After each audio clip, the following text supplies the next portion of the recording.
people, turns out, loved the Amazon.com episode. That was so awesome. It makes me a little nervous for this one. Totally. Yeah, it's like by far and away our biggest episode ever. And I don't know, is this how George Lucas felt when he was doing Empire Strikes Back? You did not just compare us to George Lucas, did you? I swear we're humble. All right, let's do this. Who got the truth? Is it you? Is it you? Is it you? Who got the truth now? Is it you? Is it you? Is it you? Sit me down, say it straight. Another story on the way. Who got the truth? Welcome to Season 11, Episode 3 of Acuired, the podcast about great technology companies and the stories and playbooks behind them. I'm Ben Gilbert, and I am the co-founder and managing director of Seattle-based Pioneer Square Labs and our venture fund, PSL Ventures. And I'm David Rosenthal, and I am an angel investor based in San Francisco. Cold San Francisco here in August. And we are your hosts. All right, David, let's say you run a lemonade stand. You sell me the highest quality lemonade you can for the lowest price, $1 a cup. And when you add up all your costs, the variable ones like the lemons and the fixed ones like the table that you rented, it costs about 98.5 cents to give me that lemonade. And you're happy you're turned a profit, I'm sure. But man, you are going to have to sell a lot of lemonade. So you're telling me I'm Amazon.com in the fourth quarter of 2001, which is actually where we're going to start our story. Perhaps. But you discover something interesting. By making all this lemonade, you get really good at the stuff it takes to run a lemonade business. The perfect cups and ice and lemons, everything. And it turns out all that stuff that you just got good at, you can sell to other businesses. And guess what? You realize further that when you sell your services to other companies, when you charge them $1, it only costs you 70 cents to make it. So 30% margins instead of something like 1.5%, you'd have to sell a lot less of those services than you ever did on lemonade to make the same amount of money. Well, then, if you told me that, I would dig into it even further, and I would realize that the existing companies that sold stands and cups and whatnot, they were actually making 70% margins on their stands and cups. And so I would be quite happy to take 30% margins and disrupt them and still do better than my lemonade business. Well, listeners, of course, on our last episode, we talked about Amazon's retail business. And today we are talking about Amazon Web Services, the cloud computing pioneer. And those margin percentages that I just used are the real ones for the retail business and for AWS.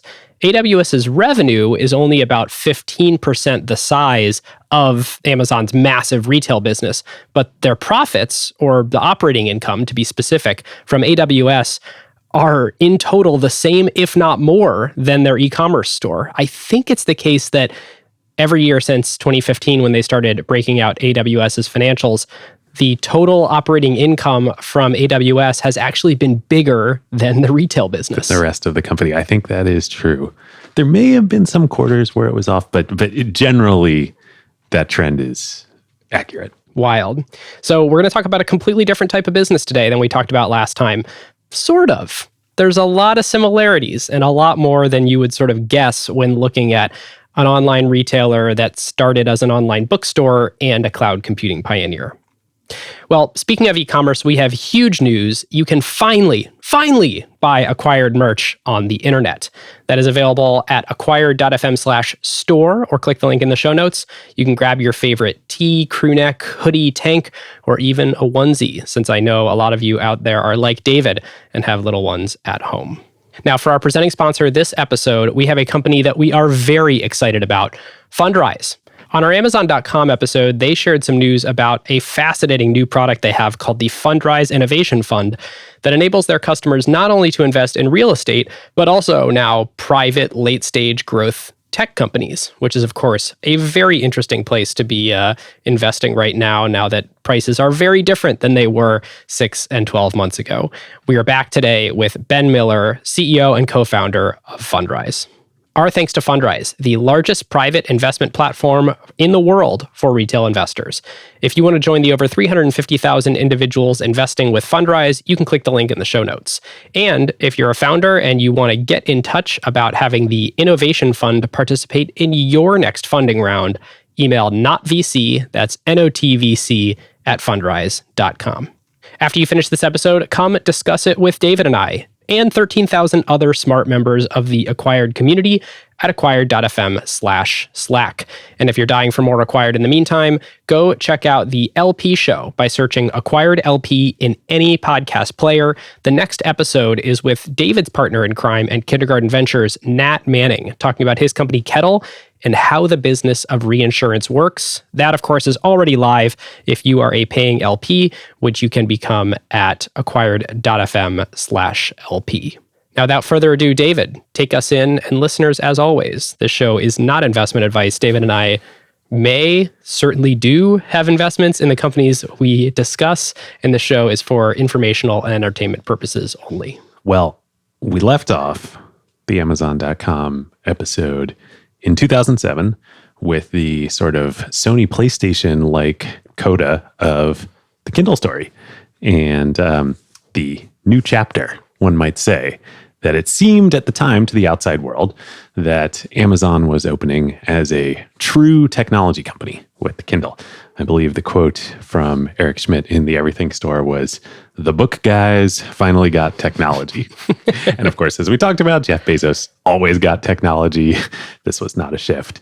And in particular, this was not anything new because of everything we are going to talk about on this whole separate episode today.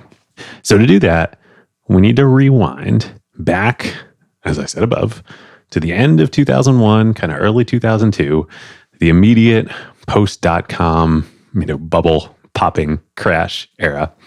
And Bezos and Amazon, as hard as it is now to remember, he was like an embattled CEO at this point. They had just gotten rid of COO Joe Ghali. The board has brought in Coach Campbell. Amazon's fighting for its life against both eBay and Wall Street. And isn't it insane to think that the board was sort of in the place with Jeff Bezos thinking we really need some adult supervision to be a scale CEO and help this guy out. Friggin' Jeff Bezos. They wanted adult supervision for Jeff Bezos.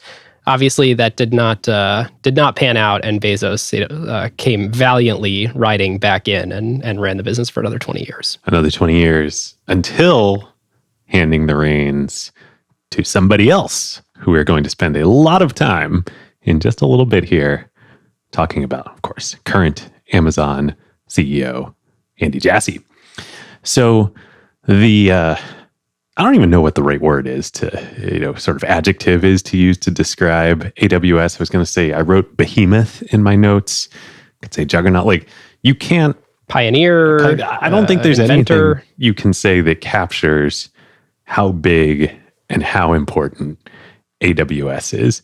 I mean, what I like to say is literally the internet runs on AWS, but it's so much more than that. Like, it is one of the biggest and most important businesses, technologies, products of the modern world. I don't think it's controversial to say, even much more so than Amazon.com. Yeah. I mean, it's interesting. During the pandemic, you could argue that Amazon.com was more important because everybody needed to sort of buy goods and get them at home. But everybody also needed to be on the internet. Yeah. And the internet runs on AWS. Yeah. So today we're going to tell that story. And it's funny, as we did the research, so there's no everything store, book dedicated to AWS. There are a lot of very disparate resources and stories out there. And there actually are quite a few conflicting and competing stories about what the true origin is of AWS. You might say it has a cloudy origin. See what we did there? Ew. So there are not one. It is true. As we were doing the research, of course, David and I read both of Brad Stone's excellent books. I watched the PBS Frontline documentary, which of course is a very specific angle that they're trying to take on the company. And you sort of read any of these Amazon analysis pieces, they're like 95% about the retail business. And they'll talk about things like, the relationship with employees and the big New York Times piece that came out in 2015. And they'll talk about the relationship with the warehouse workers or is this good for the world? And everyone indexes on that, which is important and deserves all the attention it's got. But almost none of these spend a material amount of time on AWS other than mostly an apocryphal founding story, which is not even really how it happened. Indeed. So we identified, you're referring to one origin story of AWS. We identified not one, not two, not three, but 4 separate origin stories of AWS. And we're going to tell them all here. Not because they are all necessarily true, although I think there are threads of truth in all of them, but I think there is something important to learn about what AWS is and about Amazon and about Amazon culture in all of these. So let's start with the first and most obviously untrue one, which is ironically also the one that like the layperson believes the most. Yes, because it's tempting. I mean, it's like it's too convenient. Yes, and that story is the excess capacity narrative. So the way this story goes is that right around this time, 2001, 2002, 2003, Amazon.com, the retail business, like all retail businesses in America at least, is highly seasonal. They have huge spikes of traffic and demand in Q4 for the holiday shopping season. And that's when maybe not most, but the largest share of any quarter revenue happens in Q4. So much so that for the first at least 5 years of the business, there was a rule in November and December that you could not commit new code to production. That's right. It was so all hands on deck that no new features were allowed unless it was a red flag bug fix. Oh, and we didn't talk about this in the Amazon.com episode, but for years and years and years, like the executive team and the business side of the company and the engineers, everybody would go work in the warehouses in Q4. Yep. Like you would stop doing your customer service HQ job in Seattle. You'd either go work in a call center or a warehouse. Oh, how times have changed. Can you imagine someone sitting down in, Day One North or Doppler being told that they have to go pick and pack for a while? I think for a while they continued to do it even when it wasn't necessary, just as like a culture thing. But obviously those days are gone now. So the urban legend is that because of this dynamic, Amazon had this brilliant realization around that. And again, when they're trying to achieve profitability, that they had excess technical infrastructure capacity in their IT operations during quarters 1 through 3. So they had to build out for the peak demand of Q4, all the traffic on the website, all the transactions happening. But the rest of the year, all that peak demand, all that capacity was just sitting there. And so they decided, let's rent out that capacity to other developers. Brilliant. We are going to turn a large expense line in the business into a revenue line. Magic. And of course, this falls down in 2 enormous places.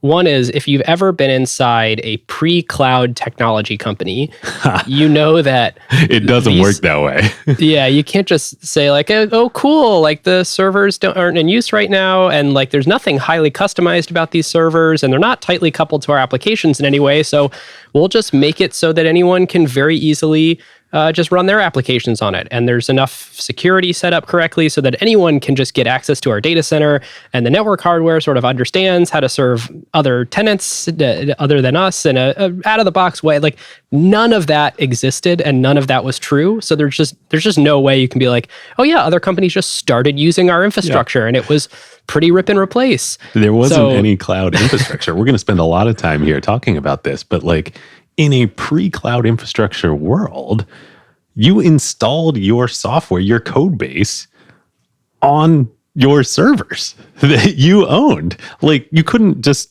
if the Amazon.com code base was literally installed on a bunch of boxes that they owned. You couldn't just rent out the capacity. Until 2000, they were They were servers from Digital Equipment Corporation, DEC. They were DEC Alpha Yes. servers. These were unbelievably high margin servers that you I believe leased from the manufacturer. It was the same business model that IBM had forever and Oracle has or had forever, where you get this this highly bundled hardware, software platform that you would use to run your applications. And they would make 80% gross margins on these things. There's this massive markup. They were monolithic. And to be honest, the thing that really changed all this was Linux. When Linux came out and you could do the stuff that you used to need Unix workstations for on an open source operating system, well, then everything changed because you can go buy a whole bunch of different hardware, put Linux on it, and then write your own applications. And so this sort of like laid the groundwork for maybe infrastructure doesn't have to be as insanely expensive, and all the profit pools from all of this infrastructure don't have to be captured by, say, a DEC or an Oracle or an IBM.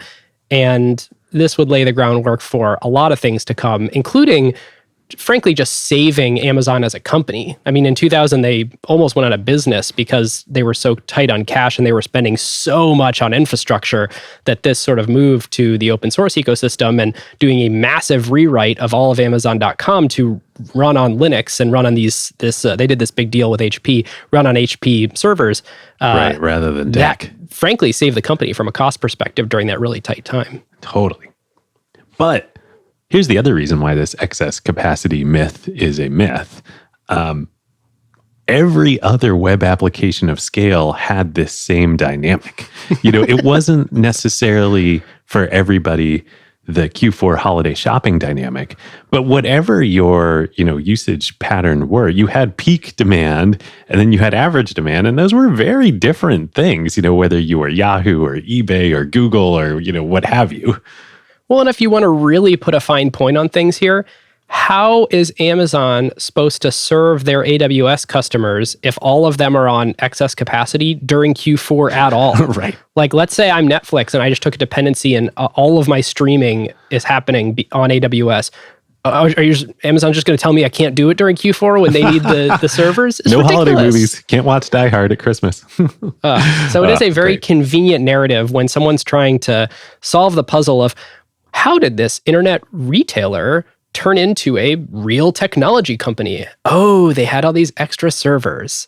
The best and final word on this that we have to put here, because it literally is from, part of the horse's mouth itself, comes from Werner Vogels, the, at the time, AWS CTO, now CTO of all of Amazon, who wrote flat out in a Quora post in 2011, quote, "The excess capacity story is a myth. It was never a matter of selling excess capacity.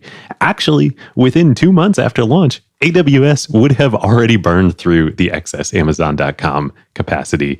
Amazon Web Services was always considered a business by itself, with the expectation that it could even grow as big as the Amazon.com retail operation." Maybe.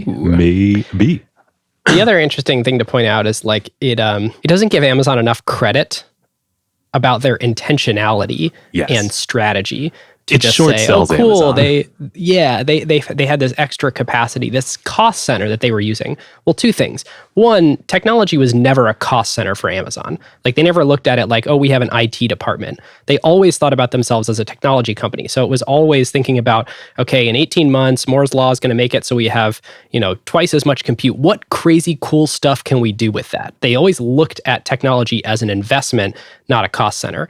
And the other thing, to your point, that it sells them short on is as if this wasn't an intentional strategy. This was an incredibly intentional strategy and a brand new, like, business school case study type laser focus on an emerging market that they had reason to believe that they could create. Who got the truth? Is it you? Is it you? Is it you? Who got the truth now? Is it you? Is it you? Is it you? Sit me down, say it straight. Another story